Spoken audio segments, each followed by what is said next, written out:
Hello, Anthony. Could you please give an introduction about yourself? Yes, I am Anthony Charles Brough III. I am a student. I would say I'm a student of life because I understand that the best way to live is to always be a student. Mhm. And since I joined the real world, I've learned so many different things and so many wonderful things, and I'm constantly trying to grow in myself, in my family name, my heritage, and as a son, and as a student. Mhm. So you mentioned the third, and then again you mentioned family name. So it seems you hold quite a lot of importance in your heritage and ancestry. So is that something you can give a bit of a breakdown on? Yes. So it kind of is a double thing because if I can't speak about my heritage without speaking a little bit about what I do. Hmm. So I'll just start with where I come from is that both sides of my family have big and strong roots in history. Is that um, my mother's side, sorry, has was part of the in camps in World War II. So I'm half Japanese. So they came here as the immigrants, and they were in all part of that and affected by that. All the property was taken. So I'm very passionate about my heritage in that way. And then my father's side, us starting in my family starting in Chicago and being part of the gangs and not having money and fighting for scraps to survive, and then that's where I come from. And I heard stories of we were so poor and that they try to pretend to eat gum by taking like tar from the ground and chewing it because they didn't have any money, but they wanted to fit in. And that's the foundation. And then growing up, learning what my father has been through because his entire childhood was being silly and goofing around until then he started working for a metal company. Well, during this time, he had an opportunity to create a corporation, and through unforeseen circumstances, it failed. And this was the part where it affected my life the most because it failed so bad that it almost bankrupted not just his life, but the entire family's life. So my parents, or my father's house, my aunt's house, my grandfather's house, is everyone's house got taken, everyone's property got taken, the cars got taken, businesses were taken, everything was just wiped clean. And how where I am today started with my dad not sleeping, living off a cup of noodles a single day on a machine that may or may not be his, um, working to repay everyone back. And knowing that as a kid really puts perspective. And being the only child, I didn't really feel the pressure to at the time to give back, but I did know that I wanted to. They didn't say you don't have to work for the company, you don't have to do this, you don't have to do that, do whatever you want. But I knew deep down that I was compelled to give back to my family, give back to my last name, to honor what my father has been through and the family has been through, to continue servicing them in that way. I'm very proud to have that be my roots and where I come from because it's not normal. I'm blessed for them. I'm blessed that they spoiled me in a way because I didn't have to experience any of the roughness. But since they spoiled me in doing so, I have to honor what they've been through and honor the fact that they made the sacrifice and made my life easy. So might as well start, working my ass off and start actually trying to do something with this last name of mine. Yep, yep, yep. What age was it? What age were you when your dad went bankrupt with all the family things? I wasn't born yet. So that's the Ah, thing. So I wasn't born yet. So that this was during his late 20s, right? So I was born in 95, so I wasn't even in the picture. But when I was growing up, he said that everything I'm doing has an experience has been for you. Even when you weren't even in my life and you weren't even conceived yet, I was doing this for you, my future son, my future family. So knowing that as my life progressed, not even realizing what the importance is that he was already sacrificing and slaving away in his life without even knowing that he's going to have a kid yet. But he was doing it because, in a way, that he had a duty as a father, duty as a man, and he had a responsibility that he needed to work and provide. And so, and as I grew up, actually, a lot of the words resonated more, got more powered, like felt more powerful, and I think that's why as well that as I kind of got into my late 20s, which is now, and my middle 20s, I felt more and more compelled to actually work in this family business. Mhm. Is there more to add then for what was your upbringing like and what was the family situation at the time? And at what point did you actually get into the family business? So that's the whole thing. Like it's I didn't even experience any of this hardship. Mhm. So even during the time I was going through school and all the stuff, they were telling me, yeah, you can get any toy you want in the store. You can get the newest console, you can get a computer, but they tried to um, not shelter me, but kind of just hold back all of the world's issues and stress and problems. And then I actually learned really quickly, probably in my you know early teens, probably like 12, 13, or even probably younger, because I was going into stores where my parents were telling me to get whatever you want, and I already learned as a kid, and it's like I don't need this. Like I don't. Yeah, you can give me anything in the store, but I don't need it, because they I already knew that I can have anything, but I knew that it would just be wasting their effort and money. And at that same time, as I'm here enjoying anything I wanted, they are still working really, really hard. So, Mhm. I mean, being spoiled in that way, I was able to go to any school. I didn't really struggle for money, or not struggle for money, but struggle for food. I had a house over my head. But, just like any spoiled brat there is, my grades weren't really that great. I didn't goof around because I didn't have any hardships. And I think that's why I am a unique person, was because, one, all I do 100% believe the harder your life is, the easier it is, because only through hardships is where you have growth. So everything I've learned now has not been from experience. I had to make the conscious decision to create the hardships for me. It wasn't just like I had to adapt and live. No, no. It, it it's hard to just explain, because I started to respect money, not because I didn't have it.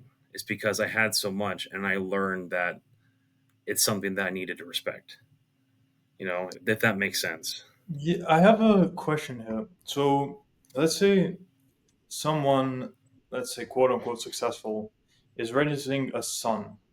Considering what you've gone through, how do you think they should find that balance between not spoiling the son, but keeping them hungry to succeed and maybe build their own legacy? Because that seems like what you're doing now, even though you did have, if you wanted something, you could have had it, but you're still hungry to build something. Well, I just think having expectations behind some of the gifts, or some of the spoiledness, like I definitely think that as a father, and it's a joy to provide. So I would have loved to just continue. Like, I mean, I'd probably get and spoil my son and daughter if I get it, but there should be some. Personally, I do think there should be some prerequisite for it. Like, hey, you should probably do this and that, and then there's some expectation in my life for the rewards. And just like how any relationship there is, I'm not gonna do these things for the house and buy these things if you're gonna treat me like shit. That's for any relationship, right? So there's I would probably go down that route. I mean, I'm not sure. I mean, I'm still hoping that I don't have a son or daughter yet, so it's probably, I'm saying that now, but I have no idea what I'm going to feel and compelled to do at that time. And I'm just hoping that the decisions I make at that time, it'll be good. Yep, yep. Okay, so moving on to when you actually got into the family business, what was the process Oh like? To actually learn the lessons that you know now. yeah, I totally forgot that you asked that. uh, so and that's the whole thing, right? So part of the upbringing of being of a spoiled only child is that I didn't really have to work, you know. So I was able to go to school and play games all day with my friends and goof off. And I think part of me knew that once I started working, like that's my life turns around and becomes more serious. So I really only started working after I graduated college, and that was probably in I think late in 2018. So that was like the first time I ever really worked, right? So I, that's my experience. My entire work experience starts in 2018. So and getting into that was a whole big deal because it created lessons for me I had no idea existed, because I learned that chaos breeds growth.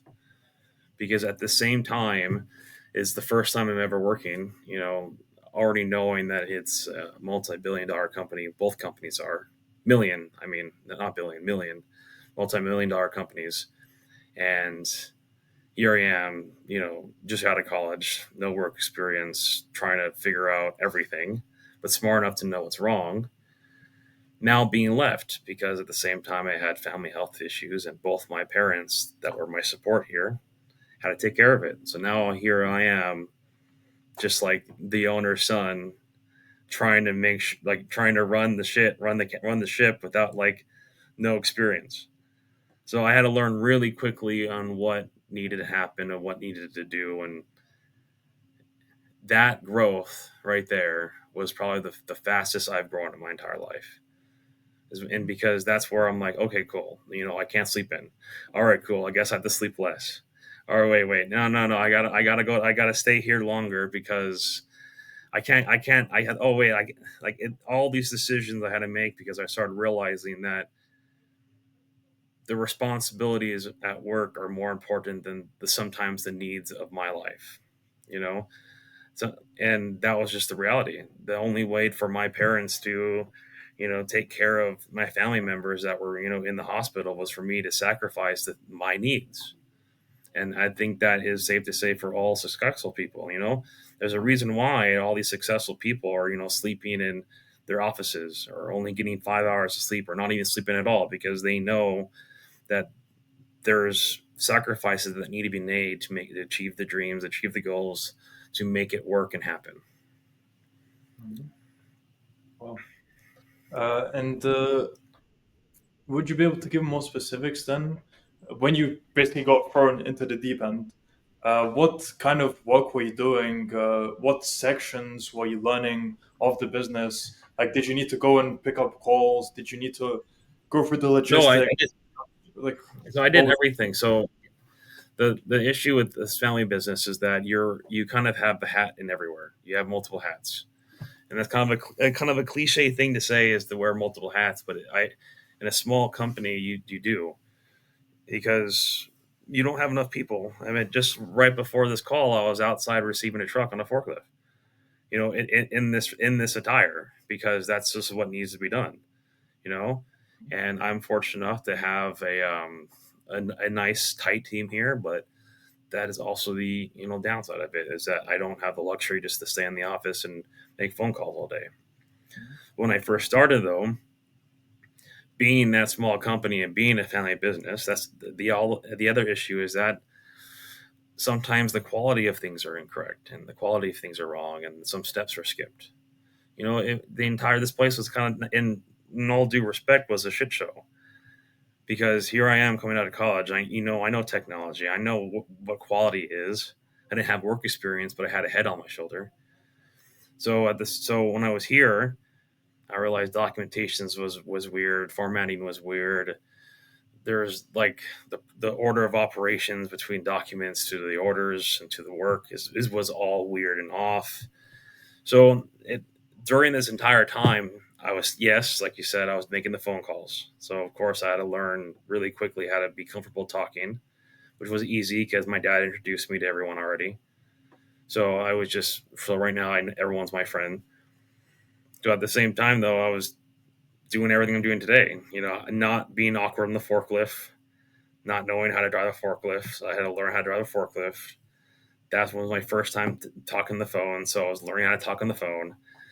Um, Learning how the whole process works when it comes to like handing off documents to someone else, meaning like, hey, I'm signing off on this. Now it's your responsibility, and the following up on it as well. Like the whole logistic part of just how a company works was just all brand new. Um, but now it's just every day to me. Cool. And then let's get into why did you decide to join the real world? Like, what, considering the experience you have, what you're doing, how did that happen? Oh, it also the journey of joining the real world started with it started off with me already trying to improve myself. So before joining, I learned that I should get a mentor. I should find someone to follow, really follow. And one of the few things that my father told me that I still hold today is to be a sponge. And what that means is that wherever you go, if you like the person, if you don't like the person, there's always something that you could potentially learn from them. You always absorb.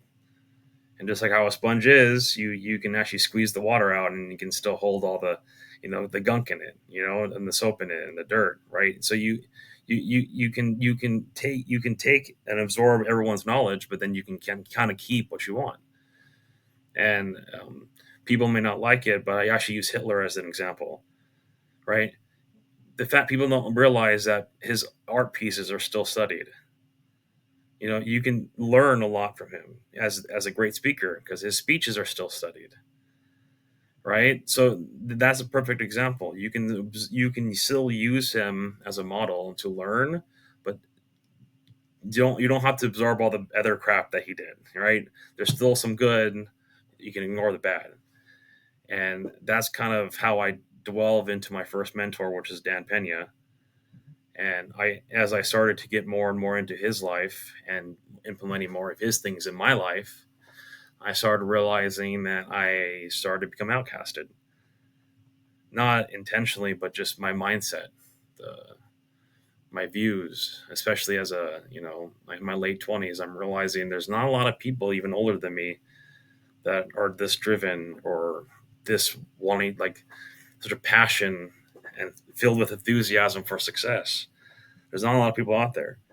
And I just started to get lonely, not really depressed, but just wanting to be more surrounded or hearing more of the drive around me, because show me your friends and I'll show you your future. You know, the people around me were not like this, like mine. And I just wanted to make sure the people around me were closer to it. And that was one of the reasons, the main reason why I joined the real world. And it was hard at first because, again, it's just every time you join a new community, you don't know what the hell's going on. But after you just give some time, you know, you get used to it. It becomes charming, and I really enjoy my time on there, and it's very enjoyable. Really good lessons. Mhm. Is there more to say then about once you actually go integrated it into the community? Any lessons, like anything that stood out? Just anything else to say on that? Yeah, I do say that people have they think that you're stuck. I mean, just from what I learned, I think business mastery. I mean, it may be a little biased, okay, but I do think business mastery is the best campus. Okay, not just because, and if we just ignore all the wins and from all the campuses around, I always think a foundation is important. Okay, and the only not saying other campuses don't do this, but in business mastery, you actually have a foundation in making money, which is the sales. You're always selling. You're always like all of this is business. All of this is being entrepreneurial. So if you're just going to try to make money without learning about money, it doesn't really work. And being learning more about how the functions work and what it means and the sales and the marketing and learning how it all connects, all that's going to do is help build a stronger foundation, help build a better understanding of how the world works, and just broaden your horizons, and just to know just how the entire system runs. Mhm. And how involved are you with the community now in the real world, and what do you do? I'm just all around the chats. I'm on the council, so it started off with me being the hero's journey, and then I realized that I do want to start having a voice because I realize even though I came into the real world to try to be part of a community, I still had an issue of trying to relate to those people. But then then I have passion to actually share my experiences and guide some of these people, some of these students. So that's why I joined the council. I'm always answering questions and ask the business channels. I'm always in general chats. I'm always trying to put my opinions where I can, and just always trying to just push some positivities and perspective out on others. And I'm still, even when I do that, I'm still finding that my experience and my voice is a pretty unique one because I don't know, there's not my experience doesn't seem to be a common experience among others. Having a mentor and finding um, having a family company that's this successful in this weird industry that's very unique but popular, and it, it's just very strange. But I'm having a good time. I'm meeting a lot of good friends. I'm helping a lot of good people, and I can and continue to do so, and I'm continuing to wanting to. Mhm. Amazing. Okay. And just wondering, is this something you could reveal? In terms of roughly, let's say, income before you took over the family business and what it's at now, like how much have you increased it by with your experience?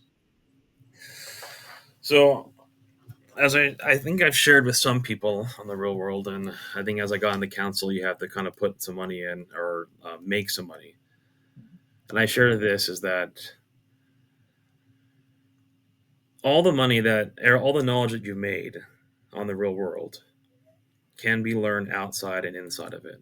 It all depends on how much you want to apply yourself to absorb that knowledge.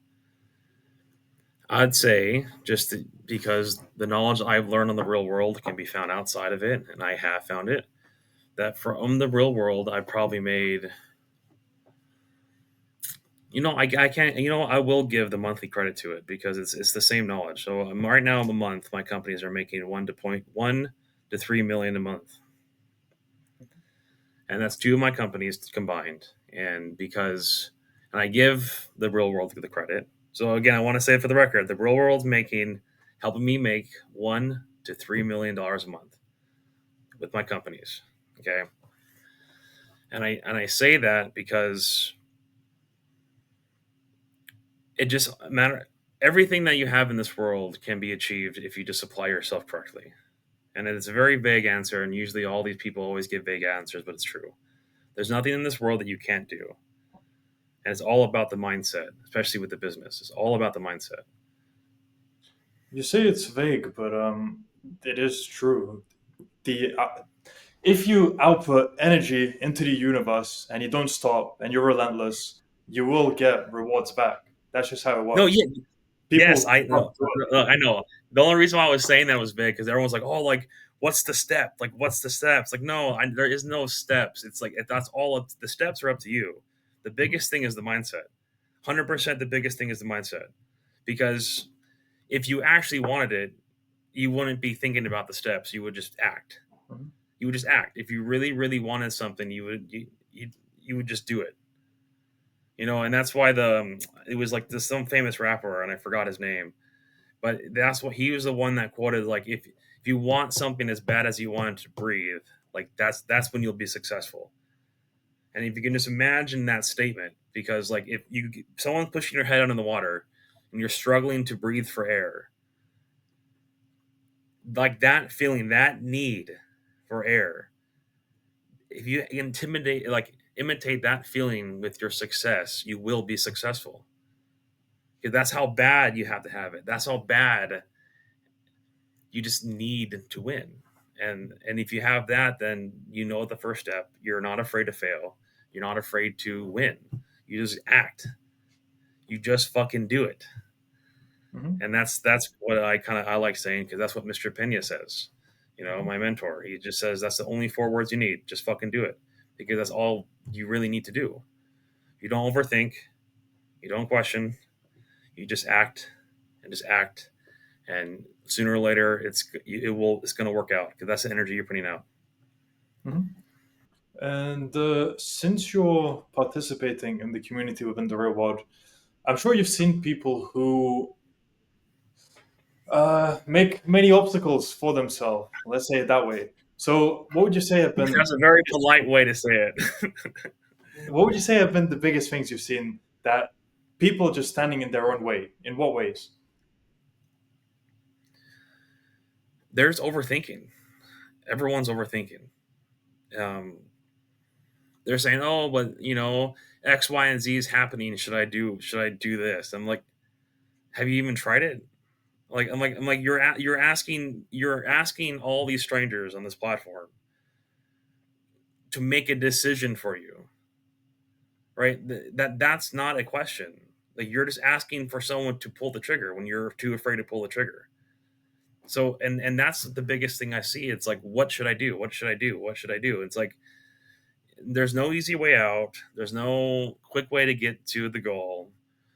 No one can make the decision for you. And if it is, then it's probably already going to fail in the first place, because you need someone else's guidance, right?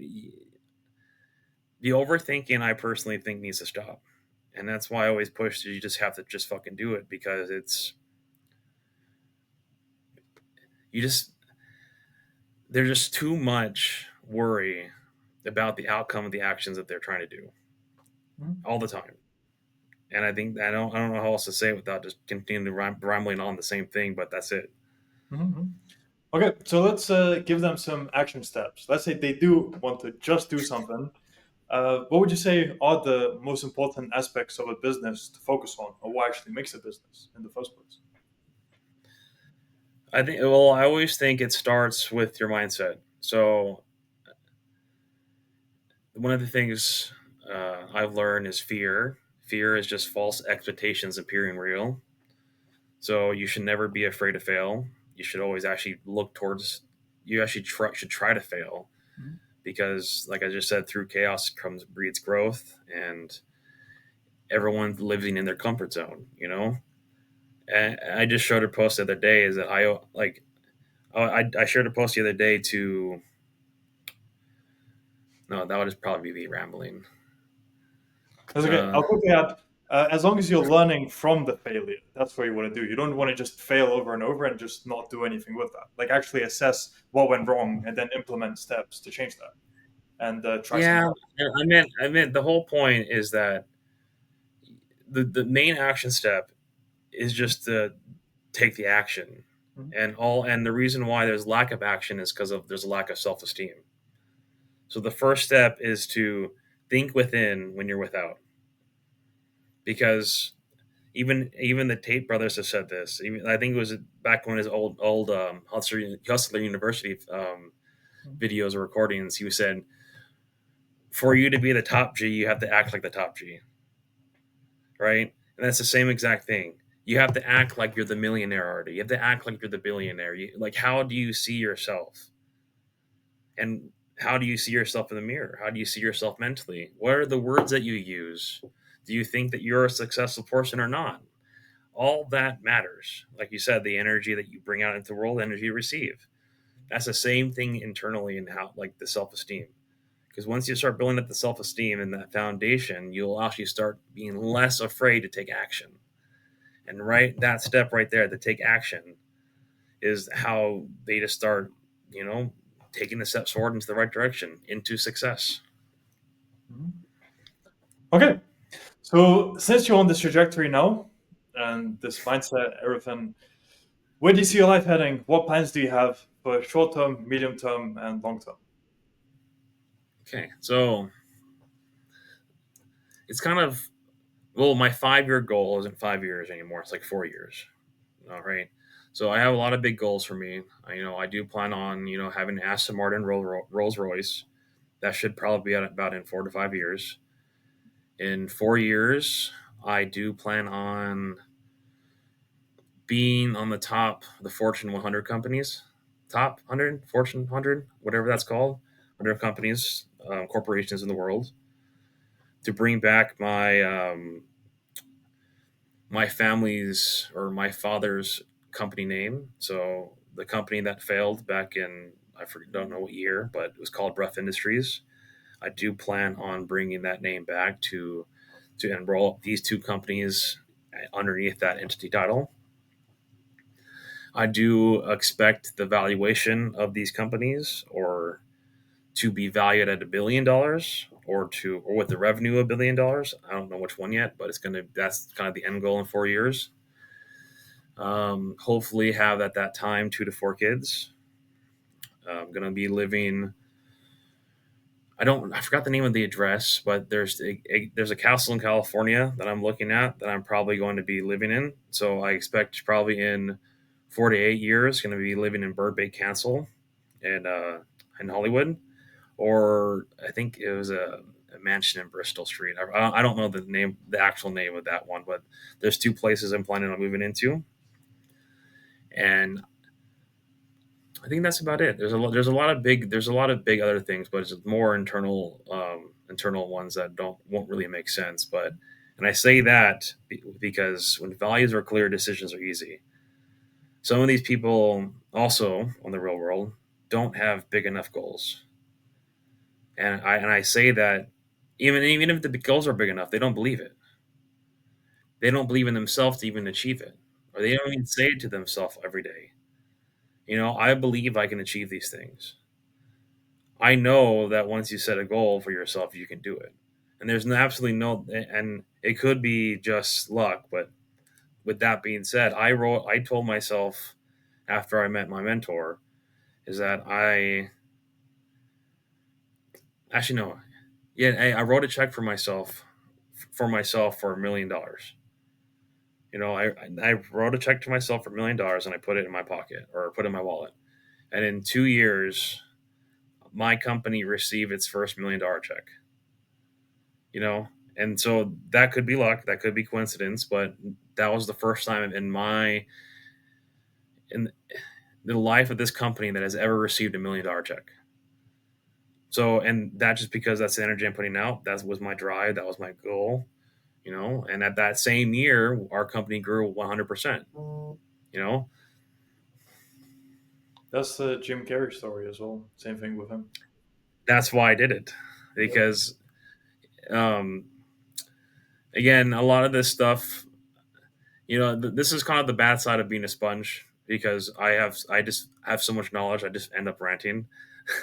but That's like completely fine. but like the reason why actually the reason why I did that was because when I was in the room with my mentor, the one thing that he told me, that I took out of it that was important for him to share with me, is that when values are clear, decisions are easy. When values are clear, decisions are easy. And he learned that from Roy Disney on a yacht. Okay. He was on a yacht with Roy Disney. Okay. And he told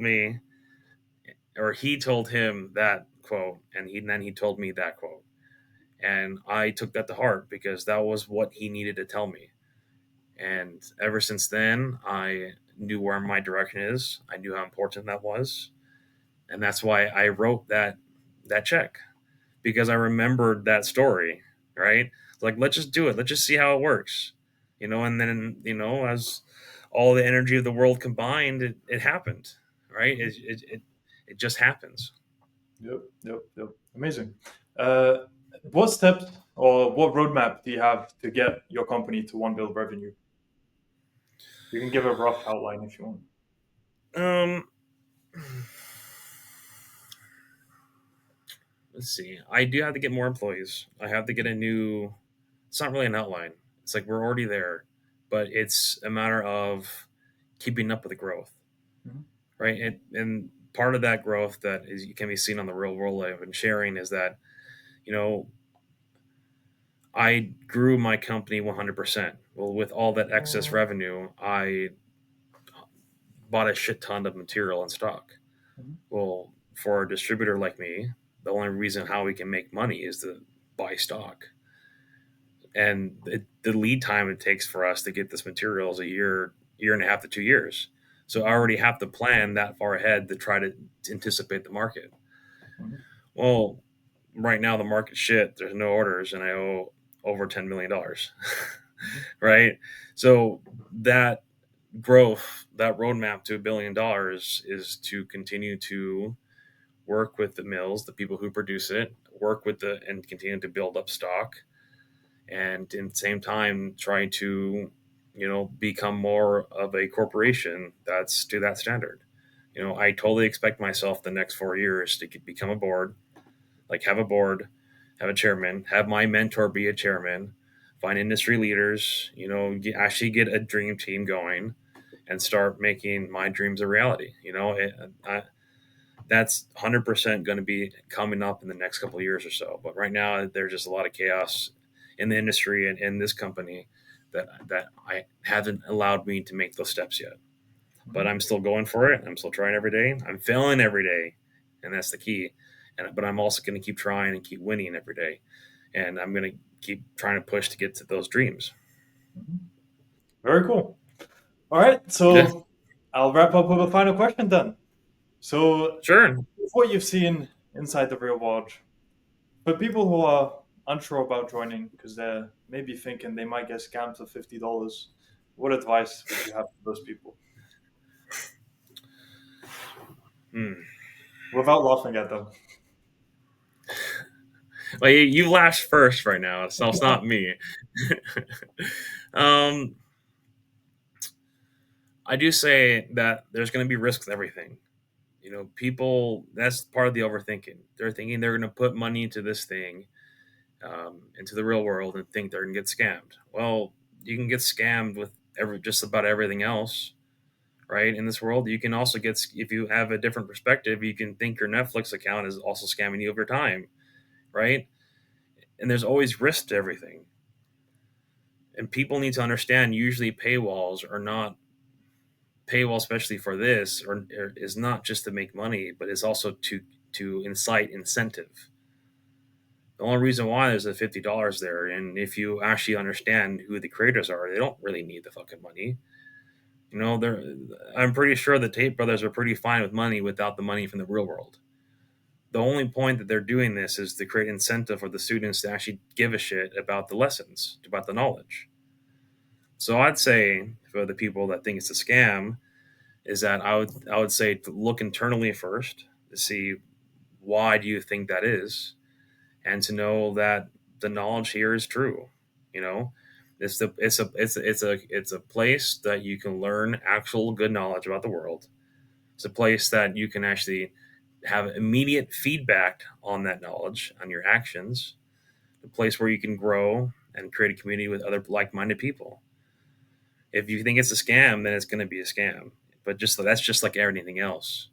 But it's 100% not, and just like everything else, it's just all in your mindset. Mhm. Good answer. All right, so now if people want to find out more about you or contact you, is there anywhere they could do so? I do have a Twitter handle. That's probably the only place that I have accessible right now. All my company websites are down, and that probably doesn't mean much to other people as well because it's just my company website.